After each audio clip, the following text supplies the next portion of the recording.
working as a technology expert for Nokia. I work basically developing mobile Java applications. My previous experience was also developing mobile Java application. I work developing applications, pre-installed applications for Nokia phones, as well as in my previous job I develop applications for Siemens Mobile. So I would like to share some experiences what I have in my previous job as well as in my current job role about the developing mobile Java applications. I will be talking here about the Java development overview on the mobile phones.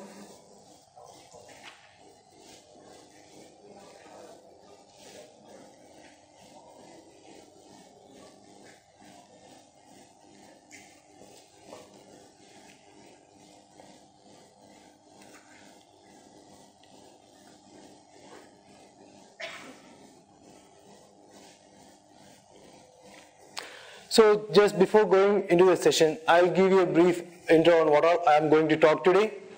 I'll be talking about, say, before going on as you developers, before going on and developing applications for mobile phones, you'll probably want to know, like, say, is there any possibility or you guys get benefit of developing mobile Java applications?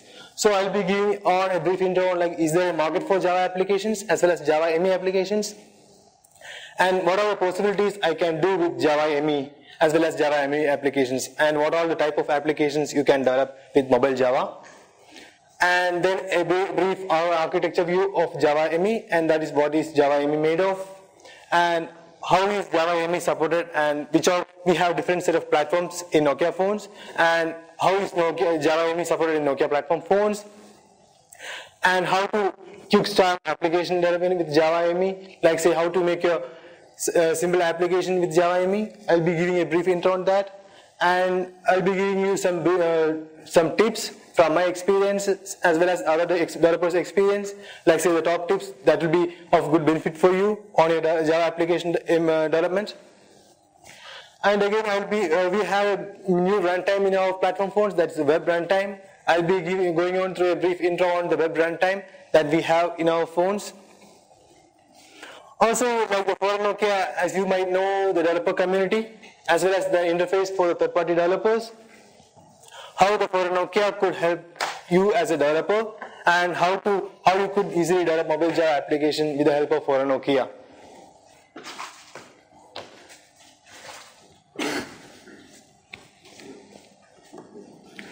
And about the developer opportunity in Java ME, as you can see in the slide, about 220 operators across the globe have deployed Java ME and is using mainly for their application development.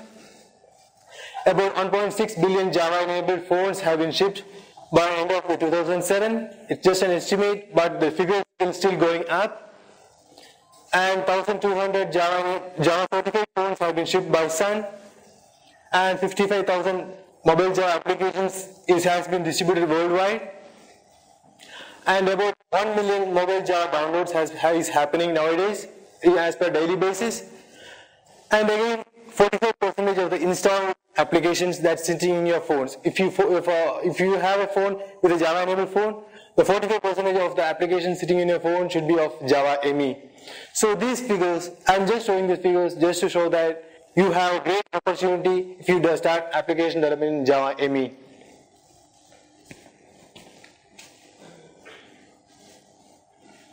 And coming to the segments of applications you can develop using Java ME, there are a lot of segments, starting from imaging. You have, in the latest phones that have a good camera sitting on your phone, you can use imaging applications. There is on JSR for you capturing the images, that's JSR 135, the mobile media API. You can use capture pictures as well as record videos by using this JSR and make good imaging applications. Then if you want to develop some business applications, you can use, say, for example, some email clients. You can develop business applications. Another major category is music-based applications. A lot of the new phones does have a good memory. So it's good to have, also they have some stereo speakers and all, so it's good to have develop some music-based applications. And the latest phones also support downloading videos. So it's also a good segment for developing video-based applications. And today the most happening is of the games. A lot of developers develop games. and it's also one of the future segments in the mobile application development. Also, there are different types of games like say sports games, adventure games, action games and all. And these are the different types of games we can develop.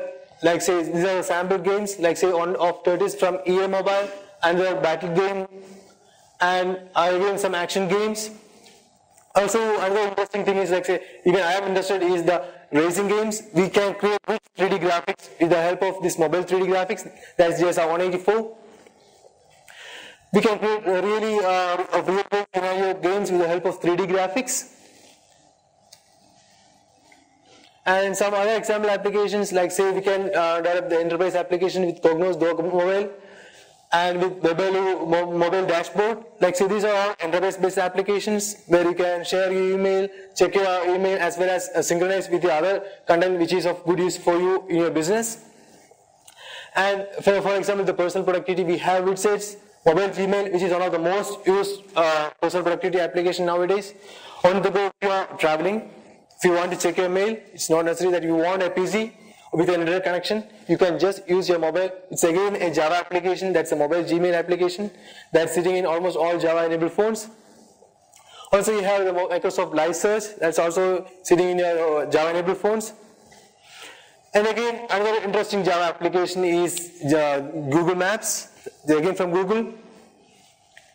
It uses the location-based services. You can track your position. If your phone has some GPS capabilities or it has some location APIs, you can track your position and make use of this Google Maps. And community, like say we can use MIG33, which is again sending the SMS. It's again like say Web 2.0 based app. Like we can share with your community, sending SMS, chat with your friends. And coming to entertainment segment, which is also one of the massive segment nowadays, we can use the mobile TV, music ID, the mobile cards, where you can send these music-based cards to your friends. And Fing is also a community-based application. And coming to the different editions of Java, like almost all of the developers are basically well known about the different editions. Like say we have Java ME, that's for enterprise edition. A lot of developers are working in Java EE, and then coming to Java SE, we have in your personal computers. Then comes the Java ME, which is one of the happening segments nowadays. The Java ME is basically classified into configuration as well as profiles. The configuration is the basic underlying stuff that's on top of the operating system, and it's one of the configuration is one of the must-to-have in a Java device. And on top of the configuration, we have profile.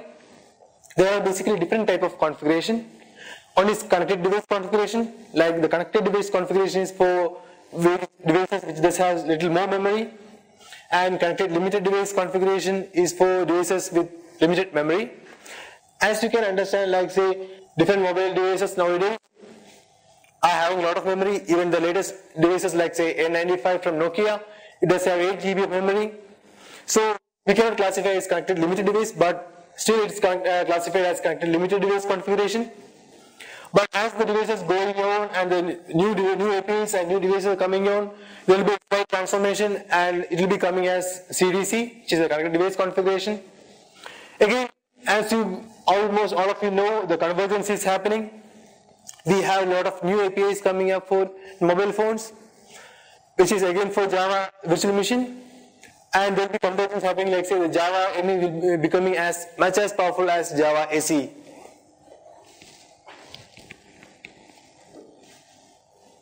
So about this configuration, the configuration of are composed of a Java Virtual Machine and a minimal set of class libraries. Like say for example, you need some basic I/O operations, like say network connectivity, and to handle the memory, it's must to have a configuration sitting in your phone.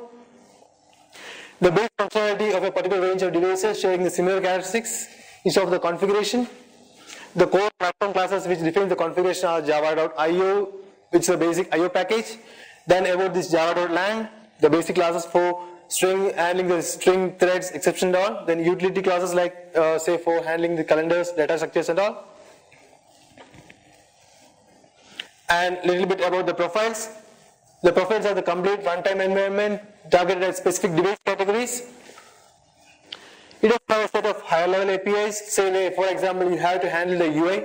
The mobile phone does have a user interface. We can control the user interface from a Java application.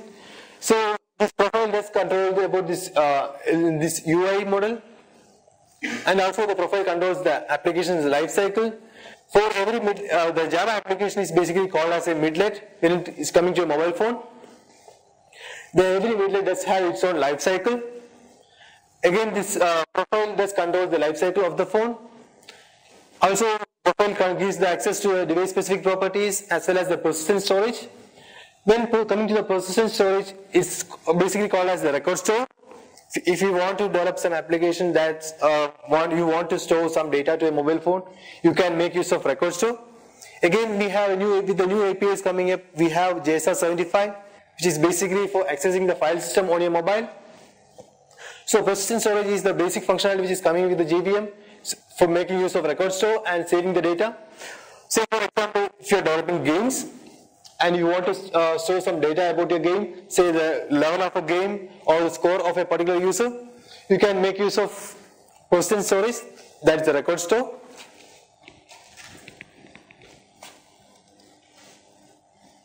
And little bit about this Java architecture. The current Java CLDC and MIDP platform is based on the open standards. The Java it's currently open means there is a JCP, that's the Java community process that defines a whole lot of APIs that's coming in Nokia phones as well as the other vendor phones. And it's pretty easy and there's access to all members of the ecosystem. The main advantage of Java is of the sandbox with the new security mode which is coming in the MIDP 2.0. Also, installation of the MIDlets is pretty controlled as well as standard. And again, the Java is like the MIDlets are small sized, so that's suitable for all terminals. If your mobile device is having a less memory footprint and the memory is less, you can use of Java application where the size is very less. And it does have some limitations or disadvantages as well. So like the openness about the fragmentation. As of now, the devices are really fragmented. Limited dynamic extensibility, limited support for application internet overworking. Like say internet overworking of applications is not possible nowadays, but there's new APIs coming, should be possible in the near future. And for the Java ME applications, no remote management is possible as of now. And there is also a brief diagram of like how this Java ME is tied up with the underlying platform. We have our Nokia operating system. For example, the series 40 we have, 40 phones we have. I'll be giving you all a brief intro on the platforms and the phones we have later on in my presentation. So we have two different types of operating system, like say the Nokia operating system as well as Symbian operating system. Nokia is Nokia's proprietary operating system that's sitting in the feature phone category. And we are supporting the Symbian operating system that's for the smartphone category. Again, like say we have also Linux phones, that's upcoming phones. And on top of this operating system, we have the connected limited device configuration sitting on top of the phone or on top of the operating system. On top of the configuration, we have this profile. And again, on top of this profile, we have a lot of APIs, the JSRs. These are some of these JSRs are pretty optional. It's not must to have in a phone. It's optional. It depends upon the manufacturer to decide like which JSR to be sitting in which phone. So these are the common JSRs that we have in most of the phones. JSR 120, which is about messaging, and then JSR 82, which is about Bluetooth. Say if you want to connect your one mobile phone with another using a Bluetooth, we can make use of JSR 82. And JSR 135, which is all about multimedia. And if you want to create some really good 3D graphics based applications, you can use JSR 184, which defines the 3D graphics. And as I mentioned earlier, like say if you want to save some data, if you are developing some multimedia application, if you want to take a picture and save it in your file system, you can use JSR 75, that's handling your files, as well as if you want to access the contacts, you can make use of personal information management, that is again with the help of JSR 75.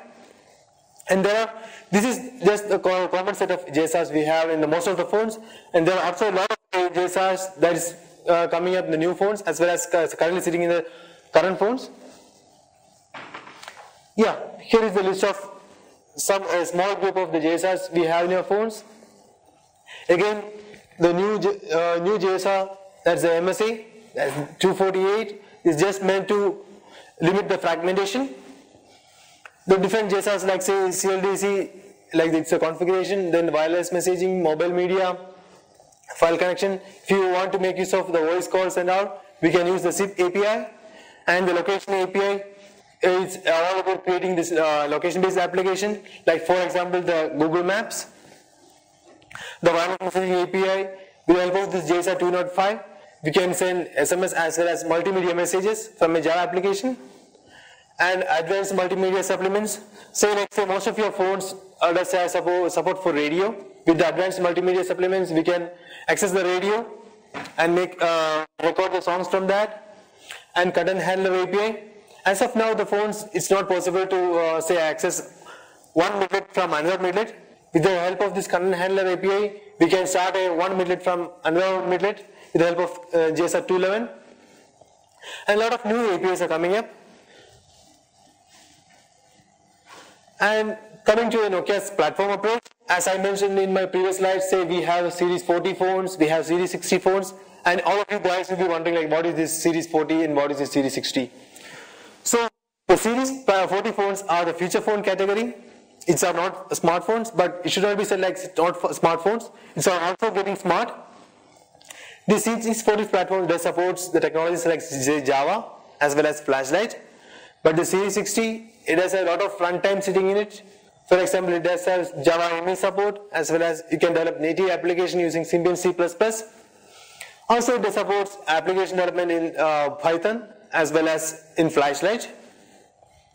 And one of the new platforms that's coming up from Nokia is of Mamo, all Linux-based devices. So all open source developers are welcome to develop applications in Mamo platform.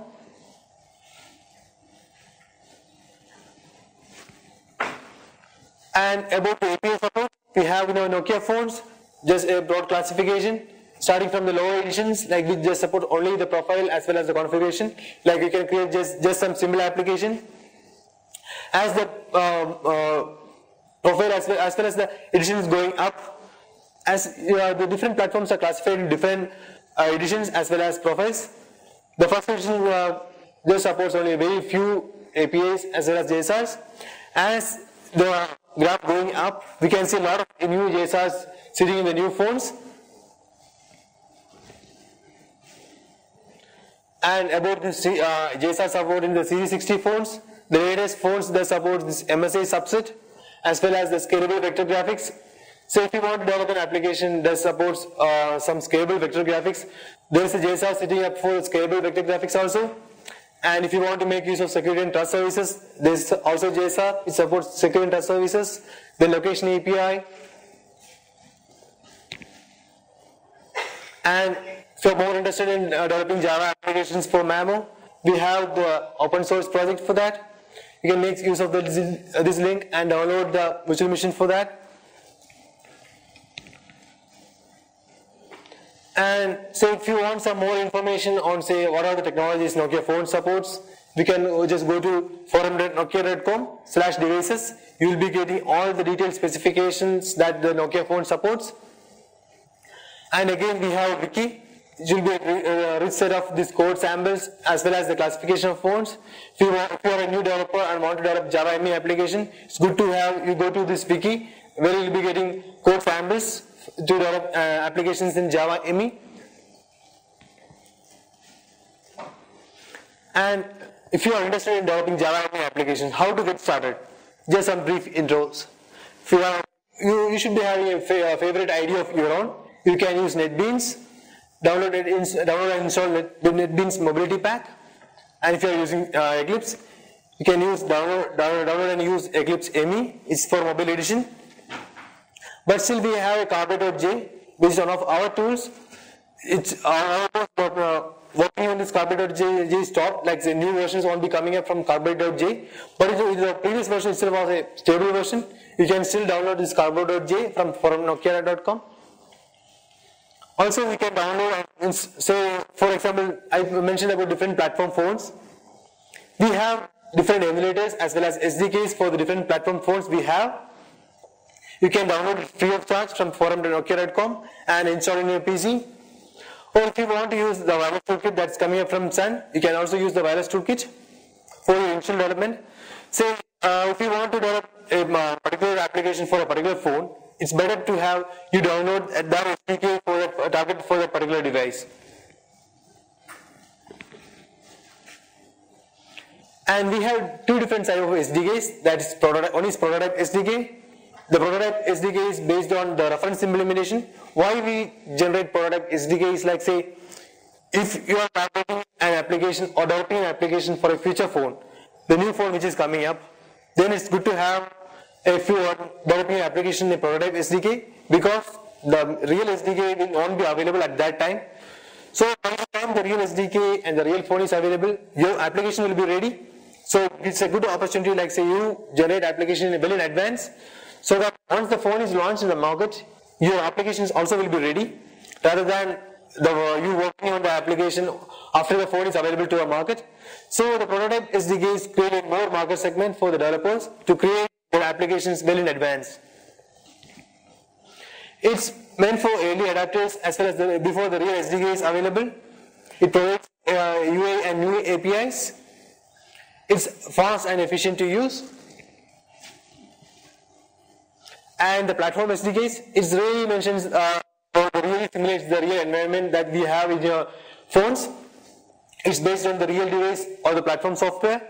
It's meant for final mid-layer development and final testing, and provides the device platform software with same features as we have in the real device. So before taking it to before testing in the final device, it's good to have testing in the platform SDKs, which simulates the best of the real device.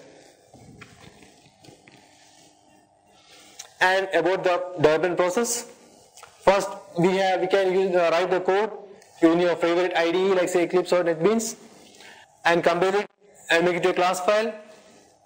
You have to bundle your images, or if you want to use some text in the application, you can bundle all the resources and make it as a jar file. That's a Java archive file. And then the Java archive file along with the Java application descriptor file, that's the jar file. Jar file basically describes about this, say the MIDlet configuration, like what are the target phones, like say what are the target configuration phones, the configuration as well as the profile, as well as the vendor information. There are a set of properties that are sitting in the jar file. You can just transfer this jar as well as the jar file to a phone, or different security models that's coming in Java applications, like the trusted third-party applications, trusted third-party applications, as well as the operator trusting, as well as the manufacturer trusted domain. You can also buy some verifying certificates and sign your application and send it to Nokia send it to your phones. So as far as the application development is pretty easy. Even it's not necessarily like the application should be signed. The signing will make the application more secure and trusted.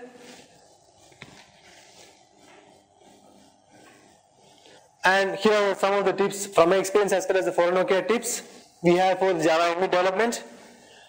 First of all, you should know like what are the limitations of Java ME. As you should know, the Java ME devices are limited in memory as well as the processing power. You should keep in mind that the mobile devices are limited in memory and processing power. So that should be kept in mind. Know the Java ME limitations. Should be really careful with the memory and processor. You should not make use of the memory much as well as the processor. There are certain cases like say you may run out of memory because the memory is limited. And you have to handle the optional APIs. Say one particular phone does support messaging API as well as Bluetooth API. But another phone does not support, it does support Bluetooth API but doesn't support wireless messaging API. You have to handle these by optional APIs. For development, you can use wireless toolkit for the basic application testing, and you can use this platform emulator and test it in the real device. And keep mind about the signing, and remember to request about the permissions, and read about the security domains we have. about also the security domains for the operator domain as well as the manufacturer domain, and the trusted third-party domains. Handle interruptions. Say for example, a mobile phone is basically meant for making calls. So at any point of time, you should expect, like say, you will be getting a call. Even if you play a game or doing an application, you should expect, like say, you will be getting a call. So for example, I'll tell an example in case of a game. You are playing a game, racing games. You have reached certain stage, say like stage 5, and in middle of stage 5, like it's a complicated game, and you are really still playing that game. By about ending the stage 5, you got an incoming call. You should attend that call. In the same time, your application, as an application developer, should keep in mind, like say, the user is in stage 5, so you have to store like say what stage the user was in. Should also be keep in mind, like say, handle the interruptions, like say, for example, at least case of an SMS. You should handle the case of interruptions. Remember the case of pause-off. It's all defined in the life cycle. And again, the JSR specifications, you should go through the JSR specification developing before going and developing the application. That give you a good idea of the different JSRs. And about the Java implementation in Series 40 and Series 60 implementations. For Series 40 and Series 60, it's slightly different installation procedure. For Series 40 phones, we can just copy the MIDlet to your phone and it will automatically run. But Series 60, slightly different installation procedure. And about the network access for used by the MIDlets. And again, for this, there are slight different variation between the Series 40 phones and the Series 60 phones regarding the UI. And another limitation in the Series 40 is like there is no background MIDlet that is possible with Series 40, but it is possible with Series 60. Like say we can make multiple MIDlets in the background, running in the background. And the support for APIs also differ from these two platform phones. Like say Series 40 does have a different set of APIs. As you might have noticed in the previous slides that I have shown, the APIs also is pretty similar, but there are slight difference between the API support in Series 40 phones as well as the Series 60 phones. And again, the device level differences, like say the icon sizes. Once your application is installed on your phone, you might have noticed, like say an icon will be coming to your phone. Like you might have noticed in your PCs, like there will be icon. So MIDlet also does have its own icon. You have to make sure about the icon sizes. So supported video and audio formats, like say for support of the video as well as the audio formats differ from the various devices. Say suppose one device supports MPEG-4 and 3GBP files.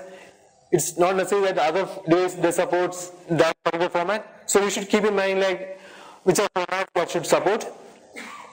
And also the maximum jar size is pretty limited, but it's in Series 60 it depends upon the heap size. And the new on-device debugging feature that's available in Series 60 phones. And about the summary of Jave ME, it all depends upon we have one hardware, an operating system, and a configuration and a profile involved for all making these Jave ME applications happen. Additional APIs can exist, like say for example, each vendor have their own proprietary APIs, as well as it mostly depends upon the JSRs as well as public JSRs. The most common additional JSRs at present available in the Nokia in the phones are like say wireless messaging API, mobile media API, and the Bluetooth API. Still, mobile Java is evolving. As you might have noticed from the MIDP 1.0, it's now happening as MIDP 2.0, and the next era is for MIDP 3.0. In MIDP 1.0, we saw simple APIs, simple standalone applications, and still there was a lot of huge potential for application development from MIDP 1.0. And from MIDP 2.0, there is multimedia capabilities happening in the new phones, advanced network capabilities with enhanced security like SSL. It still supports the backward compatibility with MIDP 1.0. And we have the different profiles like say the personal profile. We support applications development like say business application development with rich UI. With the new MSA coming up, that's the mobile service architecture, enhanced functionality and higher performance. The devices are becoming more powerful and thus supports more memory. the platform management and dynamic extensions.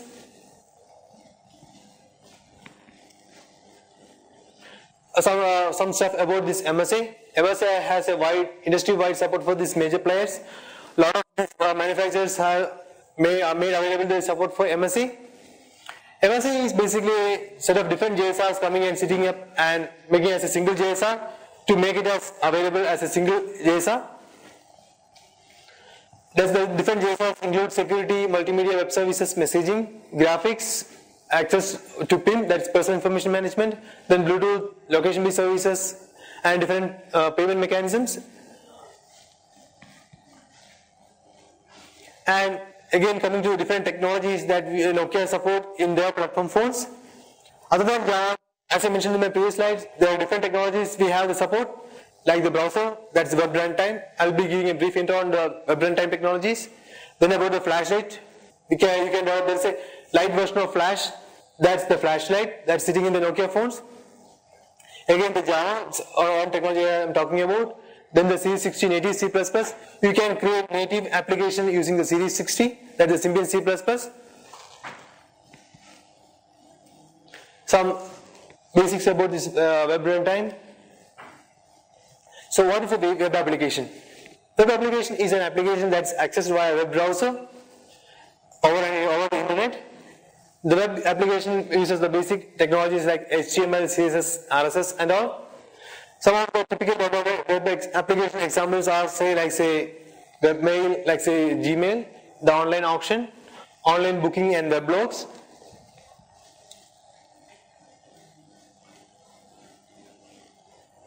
So what are widgets? The widget is a standalone web application. It runs and feels like a native application. It's locally sitting on your device and distributed like any other application.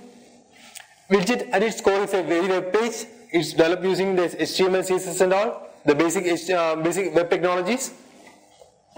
The main intent is like say it's developed in MIDlets days. It's not necessarily like say the developer does require some months or weeks to develop a widget.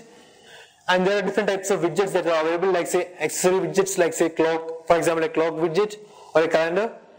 There are also different application widgets like games, address book and all. And some good examples are information widgets, like say for example weather. If you want to know the weather of a particular location, you can create weather widget. And stocks, you can get the stock updates.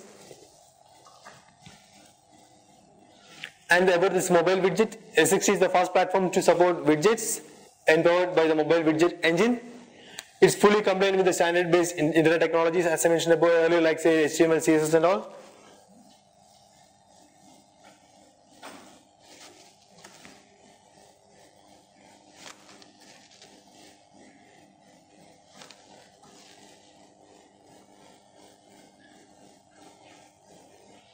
Some examples of these widgets.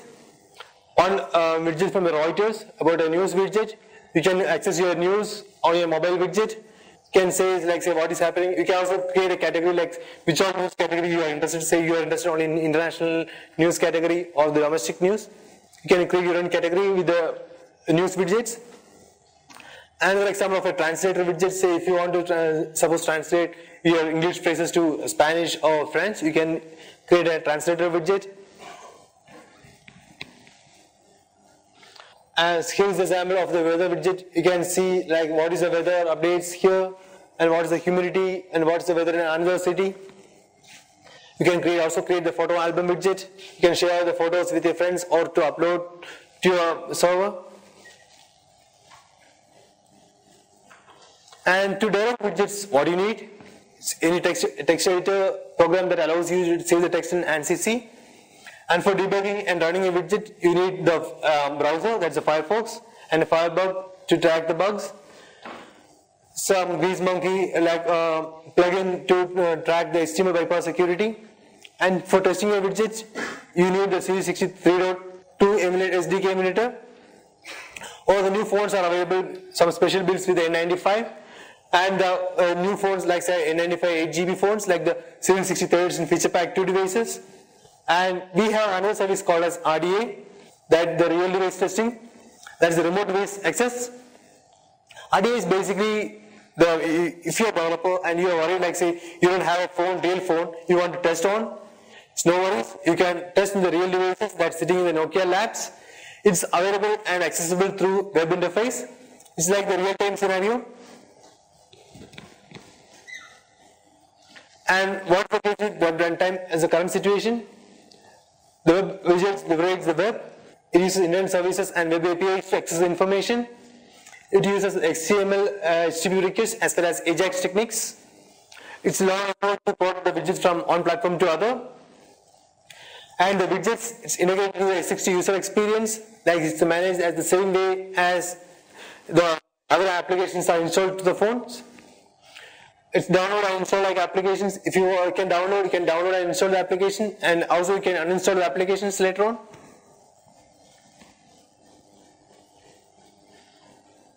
Web runtime in the future, it will be having more powerful. It will be having access to the location information, combining the information with the web and platform services. It improves the user experience and integrates widgets in the active idle. Additional UI enhancements are coming up. And the widgets will be from development platform. It's integrated safely and securely with the S60 platform services. Access to the platform services via the S60 APIs. And again, it provides the security and signing model for the widgets. So I talked about the different platform services and the different technologies that you can work on. So where you can go and get all the documentation, all the tools and all.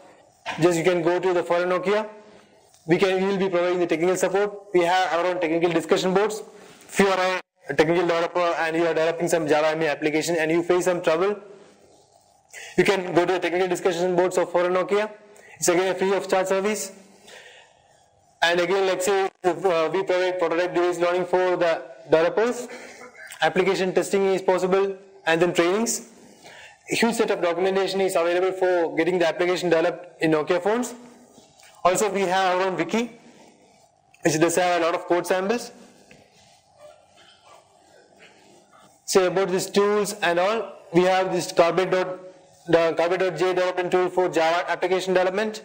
Also the Carpet.c++ for Symbian OS native application development, like the Series 40 SDKs, as well as the Series 60 SDKs, and some of the old version phones like the Series 80 phones. And also we have technical documents, a rich set of technical documentation that, and along with the code samples that the developers can make use of.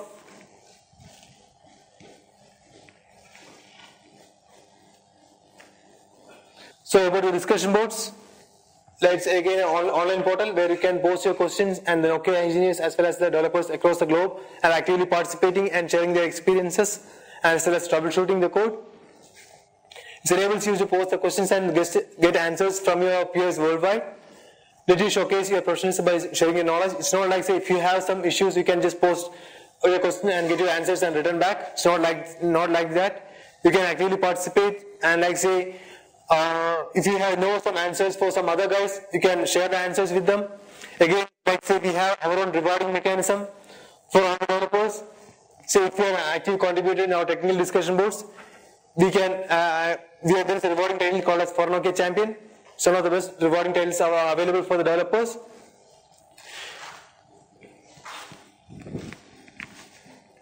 So a sample page of the Forum Nokia discussion boards, and about the wiki.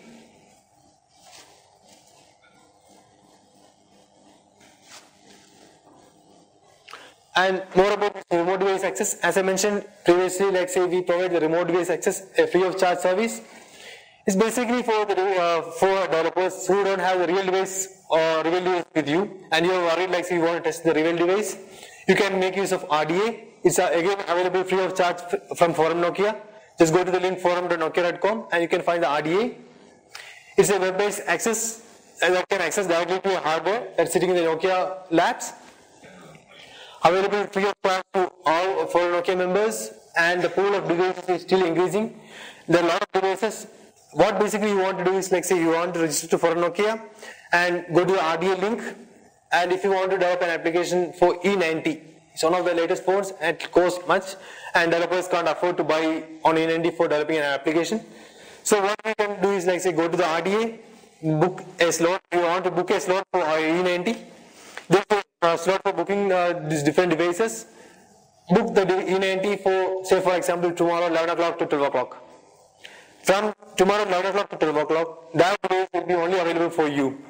No one else will be accessing that device at that time.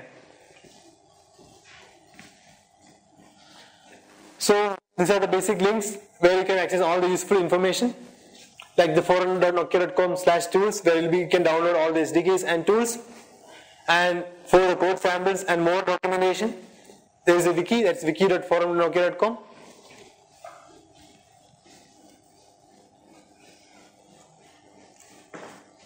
Thank you all. If you have any questions. Yeah.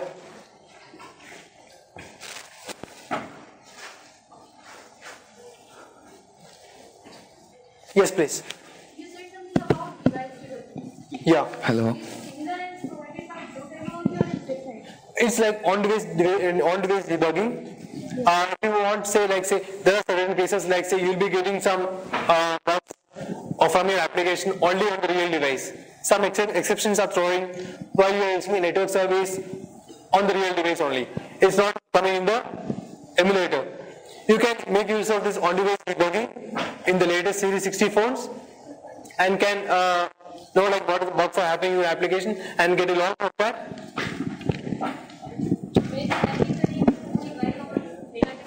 Yeah, you have to use a data cable and connect your device to a PC. But I'm not getting this device. What do you mean by that?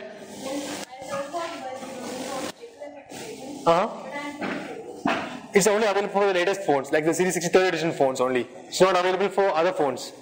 They are not supporting N70. Pardon? They are not supporting N70. N70.